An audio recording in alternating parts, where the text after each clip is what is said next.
এই প্রফেশনে 20-25 বছর আছি। গত 25 বছর ধরে তিনি নারী সরবরাহের কাজ করে আসছেন।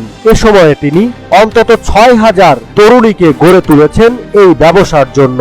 বিভিন্ন সোর্সের মাধ্যমে খদ্দের সংগ্রহ করে তিনি তাদের চাহিদা মতো তরুণীদের মোটা অঙ্কের টাকার বিনিময়ে বিভিন্ন ফ্ল্যাট, হোটেল ও রিসোর্টে পাঠান। অনেকেই তার কাছ থেকে তরুণীদের নিয়ে থাইল্যান্ড, মালয়েশিয়া, সিঙ্গাপুর, নেপাল সহ বিভিন্ন দেশে আমোদ ফুর্তির জন্য নিয়ে যেতেন। বিদেশের জন্য আলাদা কিছু তরুণীদের বিশেষভাবে তৈরি করে রাখেন।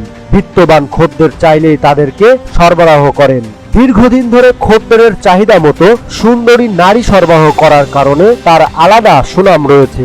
উপর লেভেলেরও আসে, নিচের লেভেলও আসে, ডিএমও আসে, চাকরিজীবীও আসে, ব্যবসায়ীও আসে। রয়েছে খদ্দের সংগ্রহ করার জন্য তার বিশাল নেটওয়ার্ক। নারী সরবরাহের এই কাজ করে তিনি কামিয়েছেন বড় অঙ্কের টাকা। বিভিন্ন সমস্যার কারণে তিনি এক এলাকায় বেশি দিন বাসা ভাড়া নিয়ে থাকেন না, ঘন ঘন বাসা পরিবর্তন করতেন।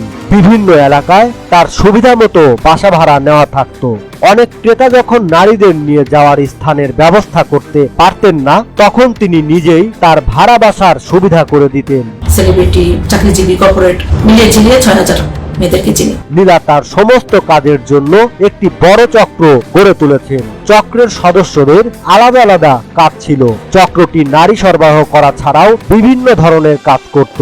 বিভিন্ন অভিযোগের ভিত্তিতে ঢাকা মহানগর পুলিশের গোয়েন্দা বিভাগ নীলা সহ তার চক্রের 6 সদস্যকে গ্রেপ্তার করেছে। ডিবির অতিরিক্ত কমিশনার হারুনুর রশিদ বলেন, গ্রেপ্তার সবাই শীর্ষ নারী সরবরাহকারী।